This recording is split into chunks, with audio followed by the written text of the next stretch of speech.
It is just a huge honor for me today to be podcast interviewing Donald Casey Jr., Chief Executive Officer and member of the Board of Directors of Dentsply Sirona. If you're really, really old like me, you might have remembered when it was the dental supply company in 1893.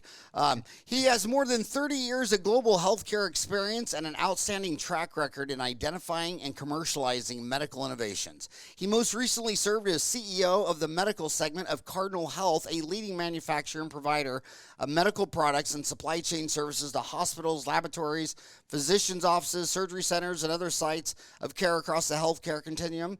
Under Don Casey's leadership as the CEO of the medical segment, he repositioned the segment and delivered consistent revenue and operating income growth, meaningful margin expansion, and helped position the segment for sustainable growth going forward. Prior to Cardinal Health, he served as CEO of the Gary and Mary West Wireless Health Institute, a nonprofit research organization focused on lowering the cost of healthcare through novel technology solutions from 2010 to 2012. Previously served as worldwide chairman for Johnson & Johnson, the largest medical company ever, comprehensive care group, and member of the company's executive committee, where he oversaw its cardiovascular, diagnostic, diabetes, and vision care franchises around the world. Mr. Casey began his career with Johnson & Johnson in 1985, advancing into executive positions throughout the company's consumer, pharmaceutical, and medical device franchises. He serves on the board of the nonprofit Gary and Mary West Senior Dental Center organization, and previously had served on the boards of AdvaMed, the James Foundation Surgical Specialties, and I could go on. And you have an MBA from the University of Notre Dame. Oh my Irish. gosh. That's a big school in our family. The largest publicly traded B2B dental stocks today, Henry Schein comes in at $10 billion. And Dentsply Sirona comes in at 9.9. So if both of those stocks if Schein just barely goes down and Sirona barely goes up, and to put that in perspective, Envista, which is what Danaher spun off, the dental vision, it only has a market cap of 3. Patterson only has 2.5. 3D Systems is only a half. And the largest publicly traded B2C dental stocks, of course, is Align and Smiles Drive. So this is a big treat for my homies today to be able to talk to the biggest man in dentistry. I mean, it's just amazing. Don, thank you so much for coming on the show today to talk to my homies about all things dental. And I just want to get right to the point. Well, guys, there's so many things we can talk about. But welcome to dentistry. You've been in dentistry now, what? How long now? 2.5 years. 2.5 years, Howard, at Dentsply Sirona. Prior to that, at J&J, I had spent some time back. Howard, if you're as old as you and I are, you'd remember the A company that J&J had, little ethical business. And I was one of the people who bought Listerine from Warner Lambert and brought it into J&J. So brushes with dental, but nothing nearly as intense as the last 2.5 years. So I want to start with macroeconomics. And dentistry's always been about 5% of the healthcare picture, and it's always been weird. I remember one time I was flying American Airlines. They asked there was a doctor on board, and I went up there, and I was the only one. No one else raised their hand. I went up there, and she goes, "Well, you're not a doctor. You're a dentist." And then she went to the other. She goes, "Do we have a nurse or?" And I'm like, you just downgraded me to a nurse? Are you? I mean, I pull wisdom teeth and lace implants, but why? How is dentistry unique to healthcare? Well, first, I actually like the whole idea that it's healthcare, Howard. And I would tell you some of the things that we've got to do post-pandemic is continue really banging home the message that, oral health is a harbinger for total health. And I believe that, since looking at studies for the last 25, 30 years. And, how dentistry is unique in a lot of ways, particularly in North America, it still is an individual practitioner. You haven't seen large chains. DSOs are coming, but it's probably a little bit behind physician and hospital consolidation. Technology-wise, pretty good. I mean, just in terms of the pace of innovation and accessing, new ideas and new technology, pretty good. But, in my opinion, I think the great opportunities we have over the next 3 to 5 years around growth are going to be two things. I mean, the first is going to be aesthetics, whether that's clear aligners or implants. And the second is, how do we really make sure that we are the gatekeeper of oral health, which, every study that I've ever looked at shows it's probably the most effective spend from a healthcare dollar in terms of prevention. So, dentistry to me is by the way a great business to be in. And we've got a great group of customers, dentists. I think we've got a good group of manufacturers, and I think we're very early in what I think will be a pretty productive 5 to 10 year run on technology. Every dental company that I read a 10K annual report from the SEC, it's always the same. It's like Europe or America is about the same. Usually it's like 35 to 40%. You're 40%. Europe, about that. Are you bigger in Europe? So Europe probably 40%, USA probably 40%, Latin America 5%, Asia and Japan 5%, Canada 4%. What is the main difference between, if you're 40% Europe and 40% US Canada, what is the main difference between the delivery of dentistry in Europe, would you say, versus the United States and Canada? Two principal differences. First, the reimbursement system and let's call it developed Europe, a little bit different in Russia, Poland, and other places, but how the government interacts from a healthcare perspective and what they reimburse for dentistry is different there. I mean, with dental insurance here, you do have pockets that are insured. You have pockets that are not insured. The second, really, in terms of delivery of dentistry, there's not as many specialists is the first thing. And the second, they really haven't seen the development of the hygiene, the hygienist position. So you see a lot of, single dentists doing everything from prevention to treatment in the same office. So, the delivery is a little bit different in terms of the complexity of the offices or the amount of operatories. When dentists are always complaining, and I can throw my homies under a bus because I'm just telling it like it is, but they always complain that the insurance companies don't pay them enough, and then they're thinking, oh, I'm just going to drop my insurance. But if you look at these charts where dental insurance subsidies, I mean, if you want more of something, subsidize it. If you want less of something, tax it and regulate it. You're big in Europe and Canada. I mean, Europe and the United States and Canada. And then the rest of the world that doesn't really have a strong government reimbursement for dentistry, if there's no big subsidies, dentistry's not that huge, is it? Yeah, it's a little bit more underdeveloped. So if you kind of took a swath, Howard, like you took Japan, New Zealand, Australia, like Hong Kong, there's an organized, whether it's in dental insurance or in the Japanese case, there is some government work, but it's in China where it's all private pay. And stuff like that.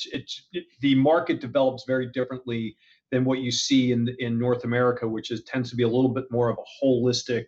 Hey, we've got to be focusing on prevention and kind of patient management through a life cycle.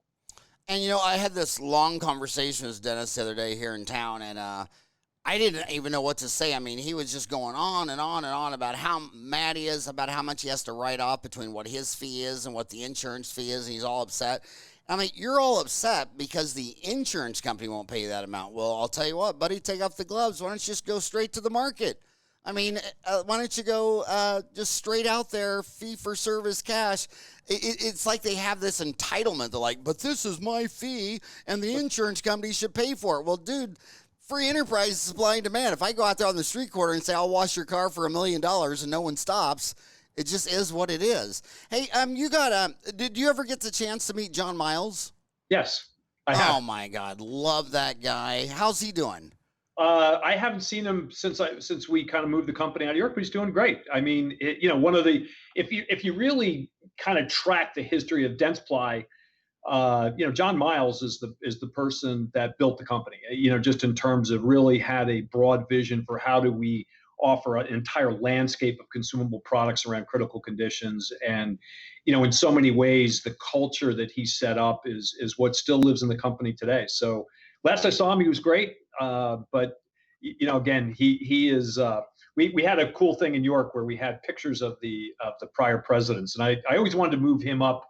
Gary Kunkel was there and a bunch of others, but I always wanted to say, okay, John in so many ways. I was the luckiest little boy in the world when I started lecturing. I started lecturing in 1990. I just celebrated my 30-year anniversary of lecturing. So at the time, I was like the youngest guy out there, and he set up this think tank in Chicago Airport at the Hyatt where everybody could fly in. and he had Gordon represent the old dentist, and he chose me to be the young dentist, and I couldn't believe it. So every year for like 5 years, and that guy, I mean, he was so informative, and he was just he taught me so much. So they say marriage marriage is it is what it is. They're stressful. And you got married in 2017. John Miles Dentsply married Sirona, and everybody said it was a great thing because Sirona was centered on dental equipment, and Dentsply was consumables. So on February 29, 2016, you got married. So it's almost your 4-year wedding anniversary. How's you weren't there for the first 2 years of the marriage, No. but how's the marriage going? Today, I think it's going well. I think we probably spent 2 years trying to work through merger-related issues. I think during that time period, we kind of took our eye off the important things like really staying very customer focused, really focused on innovation, and being much more a company that's really thinking about workflows and how do we take the best of Dentsply and Sirona and combine it in something that's going to benefit the dentists. Tremendous amount of upheaval in our company about 2.5 years ago. The team that was put together to run Dentsply Sirona, the board stepped in and felt that there needed to be a pretty significant change, and I came in after that. What I've been doing over the last 2.5 years is actually deliver on the vision. I mean, I think Dentsply Sirona has the opportunity to be the most consequential dental company in the world because we're going to bring innovation at a pace I don't think we've seen before. And we have, in my opinion, a great opportunity to globalize it very quickly. So it's one, come up with a good innovation, but then how do you bring it all around the world very quickly? Well, on Dental Town, if you Google Dentsply Sirona, the first thing that comes up is they want to know if you're still on in Las Vegas, October 1 to 3 at the brand new Caesars Forum in Vegas. We are not, Howard. We have made the decision that in conjunction with the town that we're going to do a virtual DS World. We have a outstanding. By the way, I'm probably, Howard, breaking this story on your podcast. But we're going to do a virtual DS World. We're working with our partner Shine and Patterson. We've got an unbelievable lineup of clinical education, entertainment, some other stuff. So we're going to create an event. We have some really exciting new news as well as promotions for people. So it will not be at Caesars, which, by the way, bums me out. The fun events in dental, DS World and IDS, both kind of gone virtual or not being attended. So, is IDS already declared virtual for March? IDS, we're not going to participate in. They're looking to see how they make it a little bit more virtual. Wow, I didn't even think of that. That's in Cologne, Germany. So for the Americans, United States is a highly fragmented dental industry where every state has their own meetings and all that. But Europe pretty much has the mother of all dental meetings every other year in March in Cologne, Germany, which Cologne was the furthest outreach of the Roman Empire, and they still have a wall around the town. It's there's still a huge Italian population, so you get the best of Italian food, German food. The whole town knows that you're not from around these parts, and everyone helps you get on the train and buy your tickets, and it's the best meeting ever. I think I've been to it like 5 times.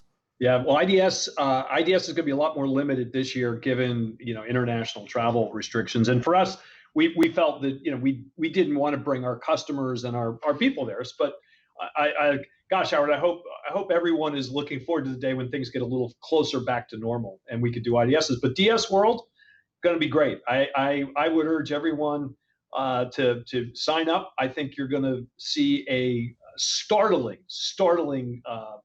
virtual event. And one of the speakers that I'm excited to watch, and I can't wait. I mean, obviously, Samir Puri is the bomb. I mean, he lives up the. I'm in the same town as he is. He's in rich Scottsdale. I'm in poor Phoenix, but you're also going to have Teresa Dolan. I mean, she's your chief clinical officer. She's a member of the Santa Fe group, on-site dental. I mean, she's a legend in dentistry. What's she going to be speaking on? Terry's going to do a couple things. She's going to talk, in general about where Dentsply Sirona is going and how we can provide as much clinical education as we can. That's the first thing. She's also very much in tune with how we're bringing young scientists in, and she'll talk about Terry.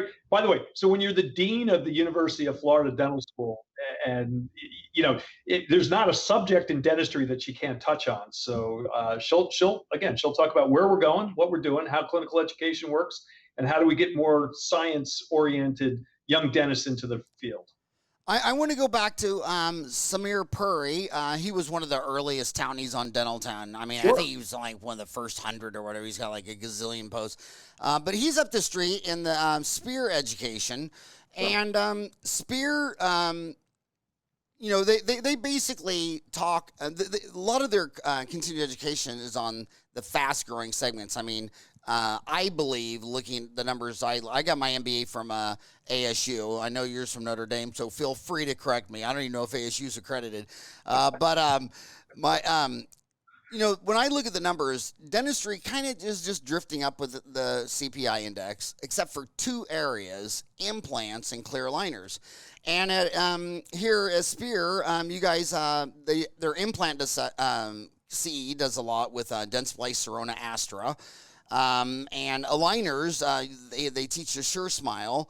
And then my most passionate that I want my homies to learn is endo, because of one of the 12 specialties is public health. And I firmly believe that when someone's in pain and they go to your office and you can't get them out of pain, you can't pull the tooth or start an endo. If you can't get them out of pain, you need to just hand in your license. Because imagine if you broke your leg and went to the hospital and they say, Don, I'm sorry, we don't do legs.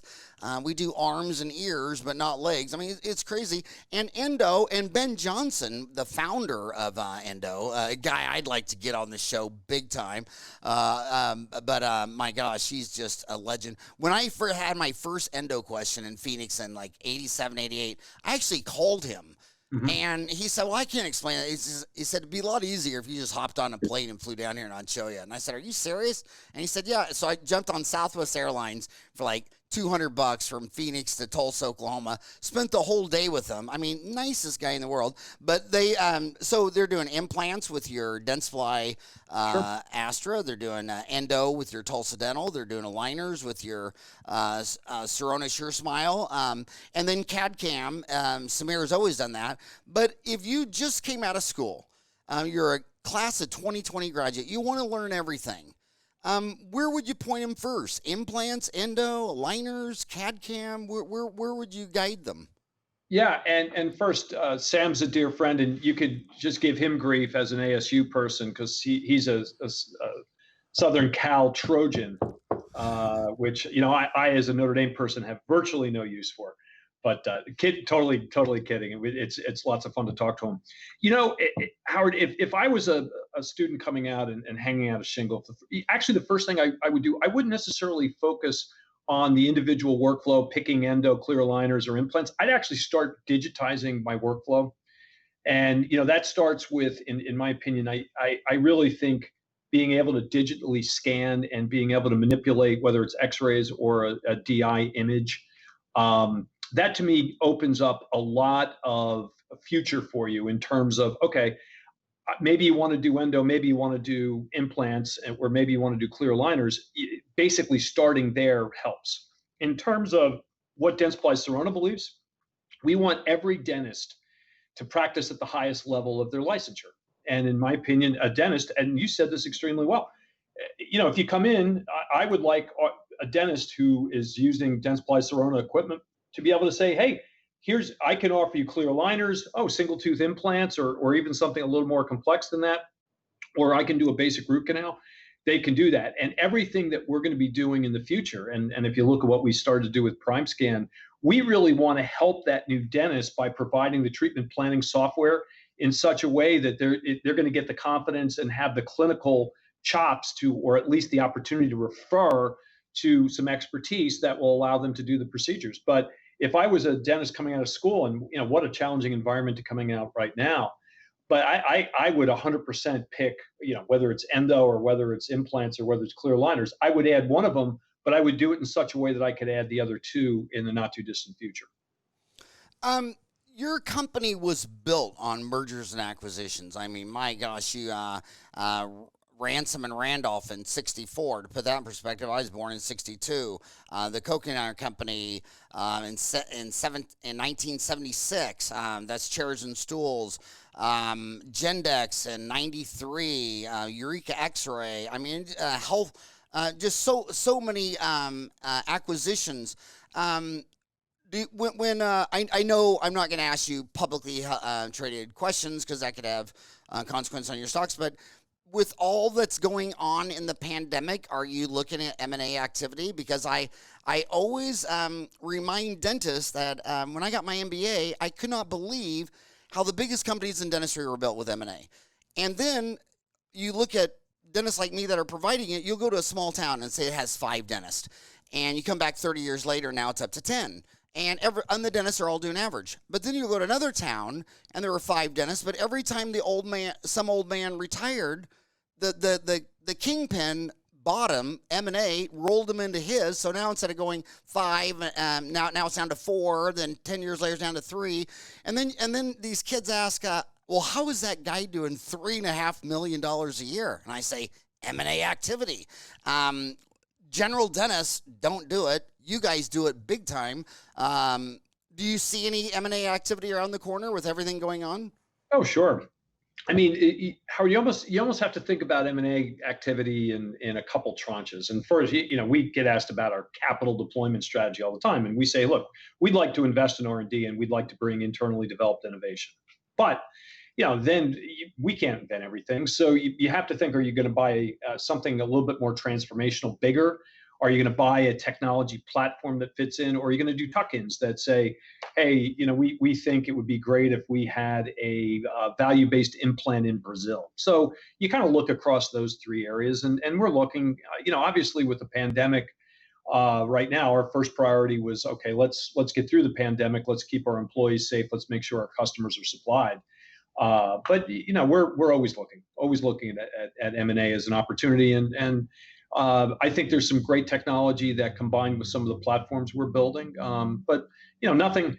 Believe me, I'm asked constantly by our investment committee, where are you going to deploy capital next? And look, we say the biggest thing we should be doing is spending money in R&D, and then we'll look to see how we can add growth to our top line through deployment of capital through M&A.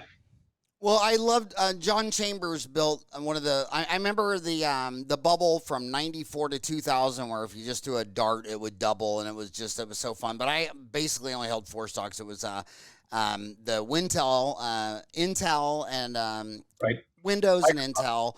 And then it was Dell and Oracle. By the way, Dell's dad was an orthodontist. That's pretty cool.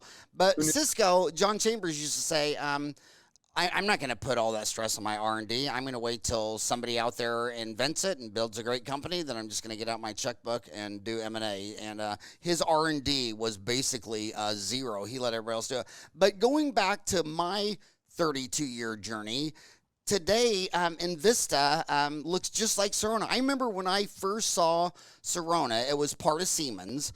And Sure. then some big, which is kind of like a Johnson & Johnson, Gillette, something like that. And the CEO decided they were overweighted in healthcare and wanted to get something else, so they spun it off. But it was still the same building in Austria. Nobody moved or changed their name or their address or whatever. But I was there. I mean, it was like your parents just left and moved out of the house. And it was like they were so excited that they didn't have to get permission for every move they made. And I watched them just blossom. And then finally they joined with X-Ray. And now I see the same thing as Danaher. I mean, they spun off Envista. And I used to always think, man, what would it be like if your parents said, we don't love you anymore, we're kicking you out of the house, you're on your own.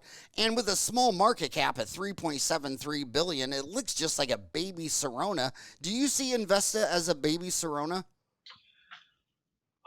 Well, whether I see it as a baby Sirona, first, Amir and his team have done a very nice job.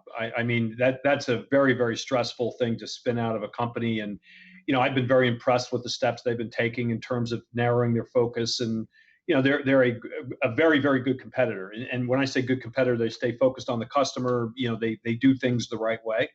In terms of a baby Sirona, I mean, I don't know if they have a Yost Fisher who was basically the guy who spun Sirona out and was a larger than life Austrian character who, in so many ways, almost willed Sirona into being. But look, I think Invista is a terrific company. I mean, the nice thing I like about our industry, Howard, and I've been in a lot of different industries. This is if I start talking about the Henry Scheins and the Pattersons and the Bencos and other Burkharts of the world, they're very good business people and they're good partners to do business with. Then if you go to like an Invista or you go to us or you look at the work that 3M does, something like a 3Shape, obviously Invisalign. They're terrific. They're highly ethical, good business people. Well, let's in 1993, Healthco was your largest distributor. They were the Henry Schein of the day, and they declared bankruptcy. And I remember John Miles used to always talking about that and now with Amazon, it's pushed to the forefront. At the Greater New York meeting, every year for like 4 years, the last 4 years when they had the meeting, Amazon had a booth there, and it was like two guys in Men in Black just standing there like, we're Amazon, and it created a million rumors. Everywhere you go is rumors, and everybody just wants to know the obvious question. I mean, right now, you you have 1,000 reps that call on dentists on the street. Well, so does Schein and Patterson. But the young millennial is buying on Amazon, and their question, I know they're wondering, will you ever sell direct to a dentist on Amazon Prime, or will you only go through a middleman distributor? Well, there's 2 points I want to make about that. So first, I think the Amazon discussion is overblown in dentistry. Like, why do we partner with Schein, Patterson, Benco, or other things? And you look at the consumable and the equipment market. There are order to cash. I don't have to go collect money on the parts of the business that run through there. They're the service arm. I mean, when something goes down, they've got people in trucks and they go pay for that. They've offered the financing for in the case of a lot of the equipment, and they do the installation around that. So I tend to think people want to focus strictly on the order platform and the logistics platform, and that's not what the relationship is really built around, and why we push our business through those guys. So I always start with, I think the discussion about the relationship that the dentists have with their dealer partners, and whether they have 1 or 2 or 3 is really important, because it's kind of a full service thing, and we can take advantage of a scaled way of doing business with the dentist. The second thing is, counter to popular belief, we actually run close to 40% of our business is direct. If you buy a Dentsply Sirona implant, that's a direct business. If you buy a lot of our endo products, particularly in the U.S., that's a direct business. A lot of what we do in orthodontia is a direct business. So we deal direct in many categories and around the world. But ultimately, the decision you make as a CEO when you're thinking about what's the best way to serve the customer, our dealer partners do a great job for us. So the 40% of Dentsply Sirona sales is direct to the dentist. Ben Johnson of Tulsa Dental, because it's Tulsa, Oklahoma, that was a direct business. How does that business different selling direct? But that when you sell direct to the dentist there, you won't sell direct on Amazon though, right? No, we really feel that the relationship around the clinical products is going to require somebody from our shop or provide the continuing education. So no, we tend to think, and endo is a great example, and what Tulsa did and Ben created is a tremendous company, and continues to be one of our larger, more important franchises. And what we feel right now is our model is, hey, let's really innovate. And we've got to do a better job in endo. I think that's an area that you're going to see a lot of activity in the next 3 to 5 years, because we've spent a lot of time, talent, and treasure getting that pipeline rebuilt. But in terms of going in, Howard, if you were a practicing endodontist or a generalist who's doing a lot of endo procedures, we feel the training and the relationship is really important to us. Where we figure like Aquasil might be a little bit different, in terms of where it is in the food chain. And then if you get into stuff like technology and equipment, if somebody's going to buy, a full chair side Prime Scan and Prime Mill, that somebody's going to have to install and train around that. And again, that Patterson and Schein in the U.S. and other people around the world provide, that's something I don't have to build. When you sell direct, is your number one? You said Tulsa Dental and Endo number one, Tulsa Dental, and implants number two. You said it was 40%. Is that about the breakout? No, total Dentsply Sirona is sitting, 35 to 40% is direct, and the two largest businesses are implant and endo. We don't ever break out the specific size of them, but they're comparable in size. With the, I asked a bunch of dentists, what do they want me to ask you? And one of the things that's on everybody's mind is they want to know, you're seeing the whole world. You're seeing the dental universe, and they're seeing their own dental office and their own social media followers or whatever. They want to know what is selling differently since the pandemic than before. And if they're old, they know that some of these things will be panic buying. They want to know what you think you're selling more of now that you didn't sell, that they'll still be buying years down, because old guys like me, this is our second rodeo with the virus. I mean, I graduated in 87 and it was HIV. And that changed everything and got us to where we are today, where we're like a hospital. Nobody's worried about catching AIDS at the dental office today, but everyone was when Kimberly Bergalis claimed she got HIV at her dentist in Florida and all that stuff, blah, blah, blah. So what are dentists buying since the WHO declared this a pandemic? And what are they buying today that you think they'll still be buying in 5, 10, 20, 30 years when the next virus comes along? Howard, that's such an important point. And thank you for lending your voice to what I think was a premature declaration that, we need to shut down dentist offices, and you were right on the front lines there. So, and thank you. We appreciate that. And your point on HIV/AIDS is exactly right. I mean, we've dealt with bloodborne pathogens as an industry. And you know what the dentists did? They said, okay, we're going to have to learn how to deal with bloodborne pathogens, how we're going to protect ourselves, how we're going to protect our patients, how we're going to protect our coworkers, and did a remarkable job. And I think that was really overlooked. When things began to shut down in April, it's like, hey guys, this is not, we're not out in an environment where, we're putting patients at risk. So first, thank you. Second, it's really interesting. I think the initial panic buy was all around PPE. Oh my God, I need all the PPE I can get. And, there was a tremendous, we see it on the, we don't have a huge PPE line, but we have some of it. And then, air handling things, our PureVac line as an example. You see a rush on that. Interestingly, as time has gone on, the buying patterns haven't changed a whole heck of a lot. And there's not, PPE is here to stay. And I think, you're going to see more in terms of what are you doing to clean out the operatory. You're going to see a lot more face shields than other things, but it's PPE, and I think that's here to stay. The rest of it, Howard, it's been remarkable. It looks, we kind of talked about July in our in some of our investor calls, and there really hasn't been a radical shift in, okay, this category is hot as a pistol. So I do think the dentists, that were shut down during the pandemic did use the time to assess their practice. I mean, one of the things we've been happy to see is that people are really looking at single visit dentistry and some of the things that, PrimeScan and CEREC can do for them. But by and large, as we sit here coming up into September, things, look remarkably similar to what they may have looked like in March, with the exception of PPE. Hot as a pistol. I was born in Kansas. Where the heck were you born? I was born in New Jersey. New Jersey? Hot as a pistol, huh?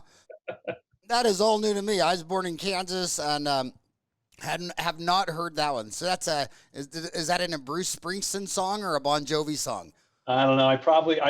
Howard, I've been out selling things for a long time. So after a while, you learn some adjectives. Back to I want to take advantage of your global perspective because, Sure. Distance is the major driver in your whole personal framework. I mean, it's funny how you'll meet a dentist and say, oh, yeah, I'm so lucky I met the love of my life. Then you find out they were both born in a town of 5,000. It's like, what were the odds of that? 8 billion people and the love of your life was in a town of 5,000. But you get to see there's Nobody can tell you exactly how many dentists there are, just like they can't tell you the population. When I spoke in China, I was talking to the president of the Chinese Dental Association. I said, how many dentists do you have? And he says, okay, now you know that nobody knows. I mean, when we say we have 1,300,000,000 people, that's plus or minus 100 million. Then it comes down to your definition of a dentist. Is he just the guy that does it in that small tribe? Did he go 2 years, 4 years? But I think there's about 2 million people that their whole life is a dentist. Do you agree with that number? It might be a little high, but Oh, you think it's high? yeah, Wow. I think the number in China in particular, whether they're a unlicensed dentist, somebody's been 2 years, 4 years, or specialized. I mean, it varies, and obviously in other places around the world, the requirements are a little bit different. So there's probably 2 million people that practice some form of oral health, one way or another. In terms of somebody who has done some studying where you feel comfortable with maybe a class 2 restoration or a tooth extraction and stuff like that. I think the number might be a little lighter than that, but How light would you go? I think there's a million. You think it's just 1 million? Yeah, it's really funny. We tried to. It may be more, by the way. I can interrupt you right here. I'm connected to 1 million Yep. digitally. So I want to tell my team there's only 1 million and we got the whole damn list. We got every dentist out there now. Well, Howard, you can spend my numbers however you want. But it's funny. Our purpose and mission. We go out and we say, look, every day we empower dental professionals all over the world to help people with their oral health and basically make a better smile. So we decided to quantify that. We were trying to tell people, how many people do we think does Dentsply Sirona touch in a month, who touch people around the world? And we kind of defined our universe at about 1 million. There's probably more. I mean, we do business. And that makes sense. So Yeah. So 1 million are sophisticated enough to be buying the sophisticated. I mean, you sell extremely expensive stuff that you're not going to find in some 5,000 community of 5,000 people without electricity. But I want to go back specifically about the handpiece. It seems like America's in love with this loud, noisy air turbine, during the middle of the pandemic with aerosols. And Europe seemed to always be more into the electric handpiece. Sure. Do you think the pandemic is going to put downward pressures on air turbines and put new momentum behind the electric? It could. I mean, it's funny you said it, Howard. We've been having a lot of conversations because we participate in both. In different places with different products. I tend to agree with you around air-handled, air-powered. We call them instruments, but look, I think right now what everyone's doing is, let's get through the PPE. Point one. Point two is, let's figure out how to do patient management in a different way. And now that we're kind of getting used to this whole thing, should we be looking at electric handpieces, and should we be looking at something like a PureVac that's going to help with air management, or should we be looking at negative pressure operatories? I think we're going to see that play out over the next 6 months. We tend to think that we're a pretty heavy player in instruments, and look, we're ready to go whichever way the market is going to drive it. So when you talk about you call them air powered instruments, that'd be the high speed handpiece and what else? They're all handpieces. I mean, if you look at the powered handpieces, we obviously do something for endo, and then there's obviously the basic burrs and grinding things. So that's kind of how we look at that business, if you will.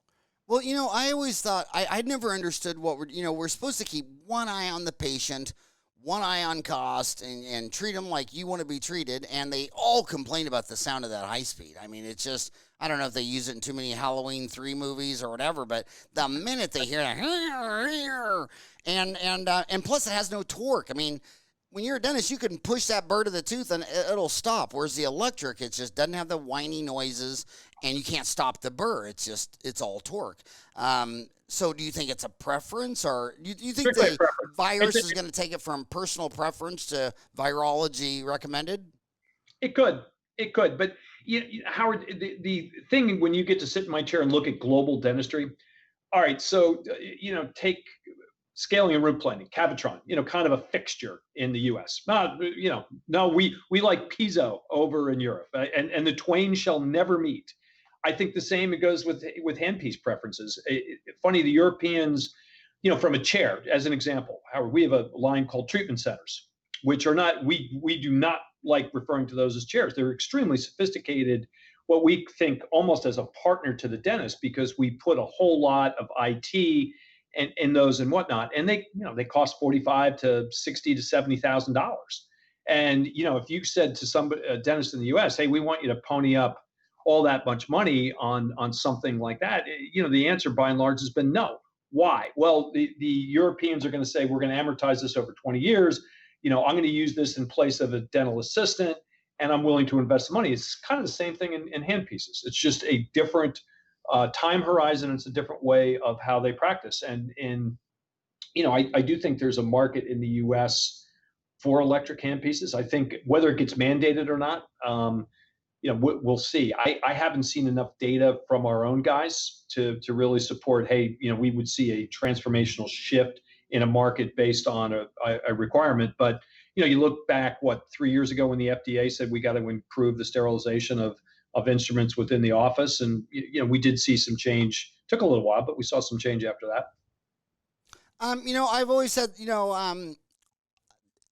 there's two Americas when it comes to patients. I mean, half just totally buy on price. They're challenged economically. They'll go to the lowest price, and if their employer or government or whatever gives them a subsidy to go somewhere, they'll always go there.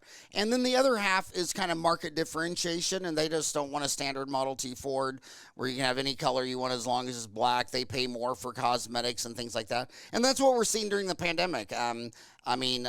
It seems like every single person I know 30 and under thinks this is an overblown joke, and that I'm they're embarrassed to see me afraid of something. They like, I just never would have pictured you to be the one scared in the corner wearing a mask. It's just crazy. But the other half that that are afraid of this damn virus, they'll call up and say, well, I don't want to come in and they'll say, well, I'll tell you what, if you prepay for your appointment, I'll schedule an appointment when you come in, and it'll just be you and the doctor and the assistant. So after hours, and that's what they're doing on Fridays, Saturdays, and Sundays. And it's kind of a rebirth. I'm seeing a rebirth of CIRAC in my backyard, because they'll come in and they'll do that root canal. And I like to do the root canal, billet, and crown in one deal, because if you prepare the tooth for its final restoration, it's 1,000,000 times easier to do a root canal than drilling through this little hole the size of a BB and doing it like you feel like you're Stevie Wonder when you're going through a crown top. So you do the whole root canal, you do the buildup, you scan, you mill, and they're in there for 2.5 hours, and they give you a check for $2,500. Do you see the pandemic putting upward pressures on chairside milling, that it's going to give new light to it because of this? Howard, as a matter of fact, you're now invited to be a Dentsply Sirona World speaker, because you just in one shot summed up exactly how we look at the market. And it's interesting that you brought up endo. The discussions we've been having internally are like, hey, let's start from diagnosis and go all the way to the fact that you're going to put a crown on top of this. And what better way to do a crown than with chairside dentistry? So first, we've been very happy with how much traction we are getting with, and whether it's chairside, we tend to think of it as single visit dentistry. And we've had a lot of appeal around that. Hey, look, if you're going to do a single unit crown, or if you're going to do some of the services we offer off the CEREC and Prime Scan and Prime Mill, you sit there and say, hey, it makes sense. You right now are somewhat limiting your patient flow. So let's just get it done at once. Let's let the patient come in. Let's not put a temp crown on it. Let's bring them back in. Let's adjust it. No, let's take a really great picture of it. Let's build something that's specific to exactly the tooth you just extracted, and it looks exactly like it because it is exactly the tooth. I mean, the tolerances right now in our mill and Howard are just literally off the charts. So it like you would know this better than I, every tooth is unique to every human being. Well, we're going to give you your unique, pretty darn close to your unique tooth back. And doing it in a single visit, we think the economics are incredibly compelling. Well, I mean, Quest was the biggest practice management legend. They started the whole space of practice management. It was in like Sure. the late 70s, early 80s. And basically, they went around the country, and every dentist had one chair, one treatment room, and maybe a half for emergencies. And Bob Barkley was going around teaching them you got to have the hygiene department. And Quest was saying you have to have more chairs. But it's gone from where I'm going to go numb up a patient, go see the crown, go do a hygiene. The PPE fees are prohibiting me from running like I always ran from 87 to yesterday. And now the pandemic is saying it's going to be, you're just going to walk in that room and you're going to knock it all out. And by the way, Dennis, this is why I hate golf. I see you on the golf course, and you are the most competitive guy in the world, and you're so competitive. And then I see in your dental office, like, oh, well, I only do a root canal if it's on the front tooth, and I can see it. And it's like, why are you so competitive in golf? And then when it comes to endo, half of my homies won't do a molar root canal. And they're trying to learn how to do bleaching, bonding, veneers. I mean, I could never tell any woman on earth, oh, ma'am, you know, you'd look so much better if you lighten your teeth. Because I know she's thinking, yeah, I could tell you 100 ways how you could look better.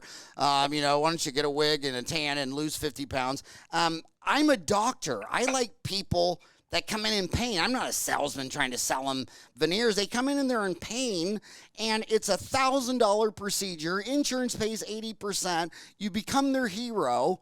And half the dentists, I mean, I just did a 2-hour podcast with Cliff Ruddle on last Friday that I'm going to release tomorrow or whatever. And it's like, dude, you're a doctor or you're not. And if you're a doctor, you get them out of pain. And if you can't remove the tooth and you can't do a molar root canal, it's not you. I mean, how do you get an A in math, physics, chemistry, and biology? I mean, you're the only, there's probably only the dentists in town know the difference between trig and geometry. I mean, they're so smart. But fear overrides them, and they just get fear. I can't believe fear gets the best of so many dentists. What would you tell the young, because you were a salesman for years, half the graduating class, I'm here in Phoenix with 2 schools, AT Still in Mesa and Midwestern Glendale, half the class says they don't want to do molar endo. Half. And this has been going on for decades. What would you say to that little girl with $400,000 in student loans, which means she only has to do 400 molar root canals, and she's paid back the bank, yet she's afraid of it? What would you tell her? I would say don't be afraid of it. I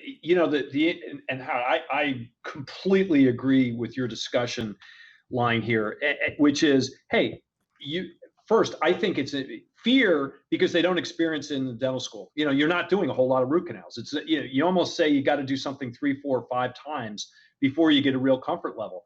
I would invest in yourself. What I would literally tell her, I have 3 daughters. None of them were dentists, but What are their ages?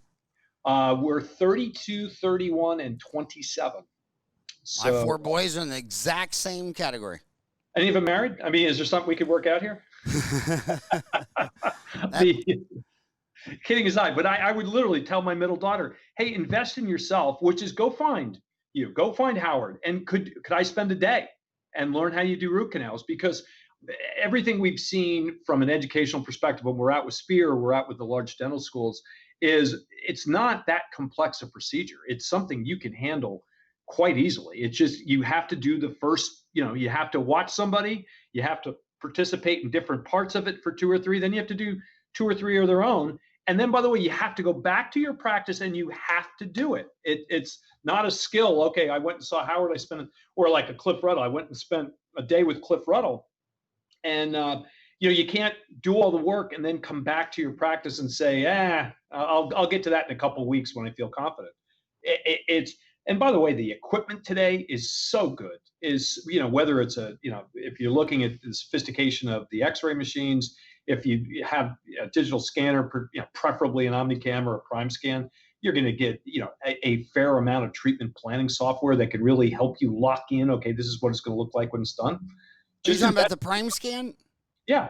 Yeah. Well, Prime Scan is going to do a really good job on the edges and basically the limits and whatnot. So if you're that little girl, Howard, and by the way, if I showed up to you, hey Howard, I may have done one my second year. I haven't ever done this. I mean, could you walk me through it? I mean, one of the steps would be, okay, let's take a good picture of what we're looking at. Okay, let's think about the procedure from start to finish. Then and you just articulated, why are you going to try and do a whole root canal before prepping the tooth for the crown? I mean, by the way, that's not that's not earth-shattering new news. So I'd invest in yourself. I would find a mentor. I would take advantage of the equipment that's available. And to your point, if you are a 30-year-old who's coming out with $400,000 in debt, I would urge them to practice at the highest level of their license, whether that's endo, implants, or clear liners. Because to your point, you are a doctor. You're trained to do this. Yeah. And when you don't know how to do it, and so many people love it, like I would rather retreat a failed molar root canal than play 18 holes of golf. And my boys grew up. We were the first house next to the country club. So, I mean, you could go there for breakfast, lunch, and dinner, golf, whatever, and I'd still rather do a molar root canal than golf. So you're just doing it wrong. And instead of trying to buy Tiger Woods clubs, why don't you just learn what the people who love it do? And the other thing is the endodontists. The endodontists have all the toys. And they do, they used to do 8 or 9 molars a day until they fell in love with microscopes, and now the microscope has drastically slowed them down to about 4 or 5 a day, but they feel better. They have more purpose. They have more why because they think they're doing a better job. Let's change subjects completely to DSOs. I like to talk about DSOs because you and me have an MBA. I think Rick Workman, he's a dentist. I know all the chieftains of these guys, and they're, a dentist has a hard time running his own office. And then here's Rick running 1,000 offices. Don't you think that maybe, just maybe, Rick might know more about the business of dentistry than someone struggling in one office? So I always like to point out what they're doing. And when companies come to me and they have an idea, I always put up my 5 fingers and they fail them every time. They always want me to sign an NDA. I say, of course, I'm not going to feed the lawyers. And then I say, all I do is dentistry. I mean, I'm not going to do that. And then they show me anyway. And I say, is it faster, easier, better, higher quality, smaller? And it's always, no, it's slower and more expensive. So, but it'll be good for the king. And I'm like, well, I'm not interested in the king. Before Henry Ford started Ford, there were 86 car companies making 1 car a year for the kings and queens. Henry made a car for everyone. And I want to know if it's faster, easier, higher quality, it's going to work. And so I always want to try to find out if they have something that makes total sense business-wise. I say, don't explain it to a single owner-operator dentist. He doesn't even know what his overhead is. Go explain it to someone like Bob Fontana or Steve Thorne. But how do you see DSOs versus single solo practices right now? Well, Howard, you almost delineated how I look at them and how you set the question up. I mean, there's 2 things that go on in a dentist office. There's the business of the dentist office, and then there's the clinical practice. And I think as time goes on, an individual practitioner like you would sit there and say, what's my preference and how I want to operate it within the business environment.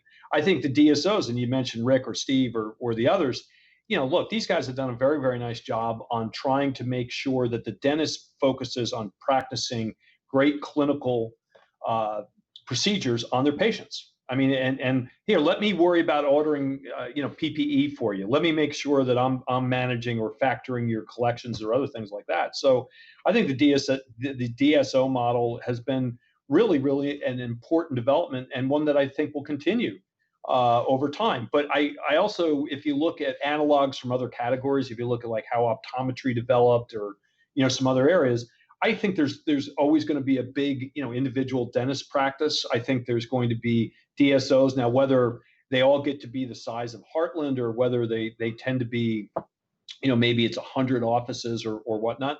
I think the idea that the DSOs are providing a business framework that lets the dentist practice, really focus on the clinical side. I think that's got a huge amount of merit.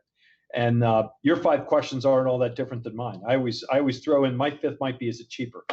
But yeah, mine's faster, easier, higher quality, lower price, and smaller. Like start with the Industrial Revolution. You know, the steam engines were huge, Sure. but they could only pump water out of a coal mine. But as they got smaller, they could put on a boat. So, and I remember my first, Patterson sold me my Omnicam, my first intraoral camera. Holy moly, it was the size of a refrigerator. The refrigerator in my college dorm room wasn't that big. It'd been two of them. I mean, you had to have the biggest dental assistant in your office move that from room to room, and it was $38,000. But over time, what happened to it? It got smaller, smaller, smaller, cheaper, cheaper, cheaper. When you mentioned Bob Fontana, to me, that's a interesting story because of all the DSOs, he seems to have the most targeted customers. Seems like all the other ones want the not the half that buy the lowest price, but the half, you know, the suburbians, you know, they like medium household incomes of $60,000 a year income or higher. But Bob Fontana specifically focused on going where the others aren't, and he had an in-house lab. And in the 80s, when I was in high school, a lot of the dentists had an in-house lab. And I lost my uncle as a patient to Aspen because if he came to me, he'd have to drop off his removable and then pick it up, and then I'd send it to the lab and set it at the end of the day. But Aspen has a lab, and all my removable patients love it, and I love it because when they come in and they say, "Do you do a denture?" I'm like, "Oh my God, did you know Aspen has their own lab? Hell, I'll get in my car, I'll drive you there because last thing I want to do is a damn denture." But when you look at you know, that's where dentistry started. Aspen's got that lab. Chairside milling is, you know, again, back in high school, a dentist might be plumbed for 4 operatories, but the 4th operatory was a lab tech. And it would be a lady in there, and she had a Bunsen burner and wax, and she did the dentures and the removables. And you're big with this chairside milling and scanning and all that, but what about the lab? Do you think Dentsply will ever get behind a mini office lab? Because every lab I see in a dental office, it's not organized, it's not succinct, there's no master plan. You can't just go back there and say, this is how we add a tooth to a partial, this is how we fix a broken denture, this is how we stain and glaze. Do you think going forward over the next 20, 30 years that dental offices will have better sophisticated in-house labs like Aspen is doing today? I don't know. It's interesting.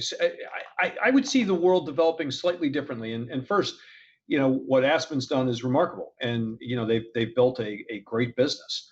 I think as they as they move more into urban areas and there's labs that can get you something back in, you know, kind of same time, it'll be interesting to see how that model plays forward. But I would say, Howard, over time, look, the evolution of digital dentistry is going to bifurcate things a little bit of a different way. I think people are going to be able to send a digital treatment plan to a lab and get it back almost instantly. You know, look, if it's a cost thing, maybe it'll go offshore, but you know, the speed at which you're able to operate is going to change significantly with digital dentistry. The second thing in our mind is obvious. We believe, you know, chairside mills are important. You know, Prime Mill for us is a really, really important new product. And, you know, it's not there today, but in the future, is there, you know, a 3D printing capacity that might, you know, take the place of what was done in an office lab. So I think really dentists are going to have the opportunity to choose, you know, what service level do I want to provide my patient? You know, do I want to do single visit dentistry? I want to get everything done in an hour, or you know, are they comfortable with I can get this to a lab and I can have it back in 3 or 4 hours? You know, I think it's really going to be what's the level of service. And I do think technology, you know, as I look at even the evolution of mills in our company, you know, they're getting better and better and better. And, you know, let's see where other technologies over the long term come with something like a 3D printing, and where does that go? There are 12 specialties in dentistry now. There was only 9 when I got out of school. They've added some more. It seems like of all the specialties in dentistry, it seems like orthodontics has by far the most competition. I mean, a lot of dentists complain that they have to compete against a DSO, but man, an orthodontist is going against Smiles Direct Club, which has a publicly traded. None of the DSOs are publicly traded, and I want to know what your thoughts on that. Why are none of the DSOs publicly traded? And here's Smiles Direct Club out of Middle America, Nashville, Tennessee, with a $2.7 billion market cap. What is an orthodontist supposed to make of that? And if you were in dental school and they said they wanted to specialize, would you agree that that orthodontist would be incurring the most competition going forward? There's a couple things there, Howard. So let's talk about Smile Direct or Invisalign because they're just different ways of reaching a patient.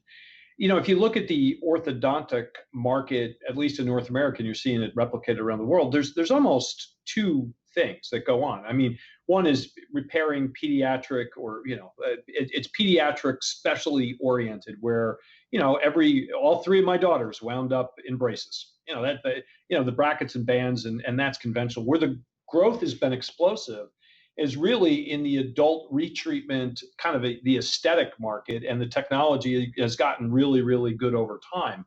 So if you were to sit there and say, I agree with your statement that orthodontics has gotten competitive, but it's gotten competitive in that kind of adult aesthetic space.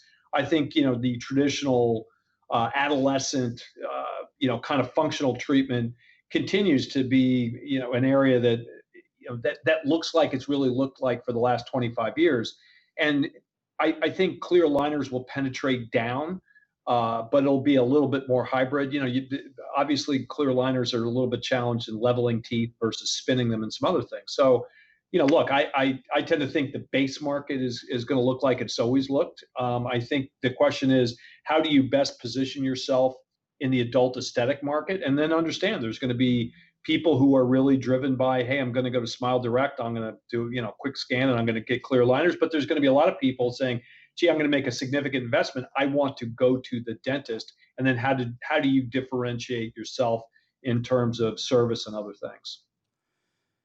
You said you were upset because all three of your daughters needed braces. I actually had 5 kids, and one of them got 10 cavities, so I let him go, and that's why I only have 4. I traded that kid in. Howard, now I'm grateful for the experience that I garnered having my children with braces. So I want to talk going into telemedicine and back to these surgeries. It looks like when I look at the market here in Phoenix, as far as in retail, obviously you want one-stop shop. I remember when I started lecturing first and going to foreign countries, where even in advanced countries like Australia in the early 90s, you go to a baker and you go to a butcher and you go to a vegetable guy, and I'm just like, God, in America, that's all under one roof. Why would you know what I mean? But it was very traditional, and the retail aspects of dentistry, they don't want to be moved around. So you're seeing specialists now going into dental offices. The most in demand to come into your office: oral surgery number 1, endo, perio, pediatric, ortho, prosto, dental anesthesia, oral facial pain, oral medicine, oral path, oral radiology, and of course dental public health last. Do you think that we have two forces now? Specialists are coming into offices for one-stop shop, and then telemedicine. Again, it's keeping. Are you dentist focused or are you patient focused? And when dentists tell me I'm totally patient focused, I'm like, okay, the largest employer of PhD economists is the Federal Reserve, and they've done several papers that show 100 million Americans can't go to the dentist the doctor, Monday through Friday, 8 to 5. What are your hours? Monday through Thursday, 8 to 4. Okay, so mathematically you're insane, because I know you got an A in physics or you couldn't have been a dentist. So they want consumerism, and consumerism is, I look at my mom. My mom is so excited because she's 82 years old.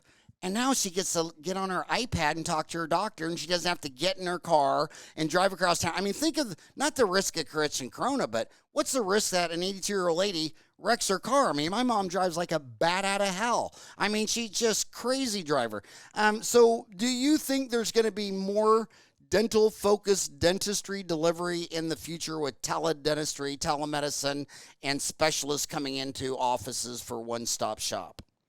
Yes, it's really interesting. Again, there's an analog in the vision care category, which is kind of developed along similar lines, where you had ophthalmologists bring in optometrists, you had optometrists bring in ophthalmologists. So there's a very, very good analog there. I tend to think, Howard, you're really on a good point. I mean, try and find an endodontist that's going to be working on a Saturday on, where you could actually do an appointment.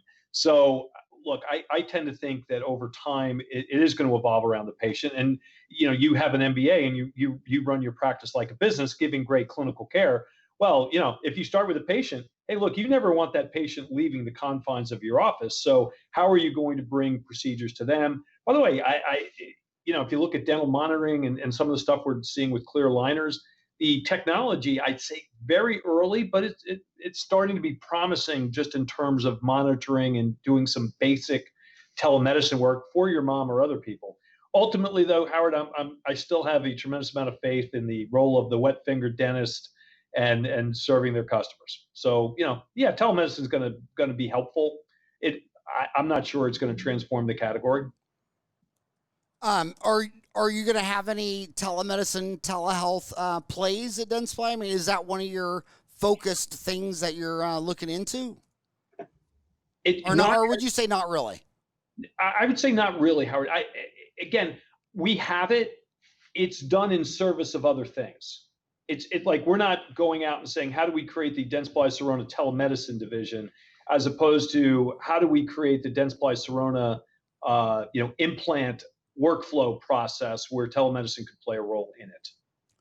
I don't know what's rude or inappropriate for me to do, but Teladoc Health, you can't watch the news without seeing that. What do you think of companies like Teladoc Health? And Wall Street loves them. I mean, Wall Street is in love with Teladoc Health, Zoom, Humana Insurance, their deal. I mean, anybody who says they have any kind of, if you could just add telehealth to your name, your stock goes up. And and those ones again, the merging, the fast one, Teladoc Health, Zoom, sure, Humana, Anthem, CVS, iRobot, Castlight Health. What do you think of this Wall Street love affair? I think in some ways it's really well placed, Howard. I mean, look, there's a challenge right now that the American healthcare system was built to manage acute care situations. I mean, I'm sick, I need to go to a hospital. That's the infrastructure that was created. Yet most of the spending is on chronic disease management that can be done remotely. So I think what Wall Street correctly figures out is, hey, there's got to be a different paradigm for us to manage chronic disease better. And a lot of that can be interactive through telehealth and other things. And it looks like people who build a better mousetrap that allows that to happen are going to be in the right side of long-term cost management as focused on chronic disease management. So I completely understand it. So I can't believe I got an hour with the CEO running a billion-dollar company. But I could talk to you all night long. But what are you most passionate about tonight? I mean, this is August 25th. It's a Tuesday. What are you excited for the rest of the year? This is August, so we're about to go into September, October, November, December. The last 4 months of this year. What are you going to be focused on? What are you most passionate about? What are you most excited about? A couple things, Howard. So, first I would sit there and say, hey, look, as we've seen offices open and they've really come back, our biggest challenges right now is to make sure, like, we weren't making anything for 2 or 3 months. How do we go out and open all our factories and make sure that we're delivering the customer service that we need to? The second thing that we're really focused on is we've got a great new product lineup coming in 2021, and we have to deliver it. So even though it was a pandemic, we can't stop, really pushing in our mind what we think is going to be a best-in-class new product portfolio as we go through the year. Oh, you don't have to wait for Sirona World. Just tell me now. Oh, sure, Howard. Just no tell problem. me. Well, how do they sign up for that? Dentsply Sirona World, hit our site. I think we're not open yet, but we will be shortly. But just literally hit DensplySirona.com and you can. And by the way, guys, this is not a commercial. Don didn't even give me a case of beer for this interview. This is all the love of journalism. But I can't see it on the site, but it will be on the site soon. There'll be a link to it. It will be. And Howard, I will, given who I'm talking to, I will make sure that the site is posted to you. Last thing I'll just tell you that I'm really excited about, I hope there's college football. I mean, let's break it all down. I mean, it's a privilege to lead the 15,000 people at Dentsply Sirona and interact every single day. It really is on a global company. I love doing what I'm doing because I really think our company is going to help transform dentistry and make all your listeners' lives more productive. Because I really think you can say we're going to deliver better patient care that's going to be better for the dentist. And so that's a great place to be. But I'd like a little normalcy, in the background. What was it? Whenever I read about Hertz, I always think about Sirona because most of the MBAs, my professors in my backyard, the underscoring factor to the Hertz meltdown was the CEO moved the headquarters from New York to Florida, and a bunch of the people didn't follow, and he had a whole new team, and then the pandemic, and you moved from York, Pennsylvania, 8 hours south to Charlotte.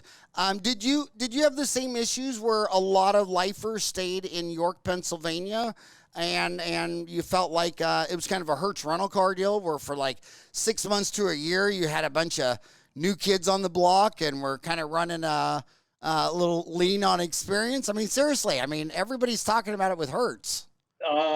No, well, first, York's still open. I mean, we still have a tremendous presence up in York. What we did is we created kind of the international headquarters down in Charlotte, which was bringing people in from all over the world. So we'd like to think we're retaining the experience and we're adding some, new perspectives from the outside. And to do that, to get to York was a little bit of a challenge we have a huge implant business that's run out of Sweden. We have a huge endo business run out of Switzerland. We have a huge CAD/CAM business run out of Bensheim, Germany. Getting flights and all that stuff just becomes a lot easier. So now if you look at our performance in 2019, we're quite happy with it, and we were off to a good start pre-pandemic. So it's kind of showing that the model's working. And what are your thoughts now of Scottsdale, Arizona, now that the legend himself, Imtiaz, retired? Are you heartbroken? Are you going to cry the next time you come out, not seeing your man Imtiaz? No, I'm sure Imtiaz and Kaleem and Rez aren't going anywhere. And I was actually talking to Imtiaz, and I was meeting the dogs, Winston and Kenya, the other day, and he's a dear friend by the way, retirement for Imtiaz means instead of working 22 hours a week, he's now working on 18. So stay tuned. I'm waiting for the same announcement you are. It's like, what's next, Imtiaz? So I don't think. Oh my God, that guy could have one new idea during dinner that could take 100 people the rest of their life to implement. I mean, he's just an amazing free thinker. I just can't tell you how much of an honor it is to come on the show. Do tell Ben Johnson that we're releasing Cliff's Ruddles 2 hours tomorrow, and I'd really like to add him to the show because I can't think of an endodontist that had such a significant impact on endo more than him in my lifetime. In the last 30 years, who changed endo more than Ben Johnson? And kept innovating. So Howard, I owe you two things. I owe you the DS World link, and I will find a path to Mr. Johnson, Dr. Johnson. Oh, well, my gosh, and what I want to remind my homies about Ben, I look at Ben, and my gosh, when anybody tries something new, they tried to eat his lunch in the 80s because he was leaving a solid carrier into the root canal. And he made it faster, easier, higher, better quality, all that stuff like that. But he had one little carrier shoe, and my gosh, tribes are always hardest on their own people. I noticed that growing up with 5 sisters. One of my sisters would get mad at another sister for something they did. I'm like, your best friend, let me tell you what she does. And it's like they're always madder at their sisters for 1/5 of the behavior. And dentists, they eat their colleagues alive and chew them up. It's probably just because that's what they're most focused on. But what I'm most proud of Ben is how he was bulletproof. You could say anything you wanted to wrong with any of his new ideas, and he just keep mind his own business, and the rest was history. Hey, look, Howard, if we can all focus on ultimately what's best for the patient, how are we leaving them in better oral health with better smiles, feeling more confident about themselves, that's what all our collective mission is, and if we all start there and we focus on innovation, people like Ben have transformed categories and I think made people's lives a whole heck of a lot better. So what a wonderful way to make sure that that's your legacy as you pass it on. Transform the category. Then that's not a participation plaque. And I also want to, into what you said was so profound. Dennis got to realize, they're always fighting with each other, and they're fighting with dental insurance, and they're fighting with the board and all that stuff. And that's just simple, algebra. I mean, it's dentists, insurance, board, regulators, manufacturers, but it's all divided by the patient. And if all of dentistry would keep one eye on the patient and one eye on cost, 8 billion humans would have the freedom to afford to save their mouth and their oral health. So I don't care how other people blah, blah, blah. Just keep your eye on the cost, because if you take your eye off cost, then people can't afford to go to the dentist, and they lose their teeth, they lose their self-esteem, they lose their health, and we'll all work together if we all keep one eye on the patient, one eye on cost. Don, thank you so much for taking the time out of your schedule to come on my show and talk to my homies. We thoroughly appreciated it. Thanks, Howard. Hopefully you enjoyed it, and thank you all. Stay safe during the pandemic, stay healthy during the pandemic, and know that Dentsply Sirona stands right behind you to support you. And go Notre Dame. Go Irish. Have a great day.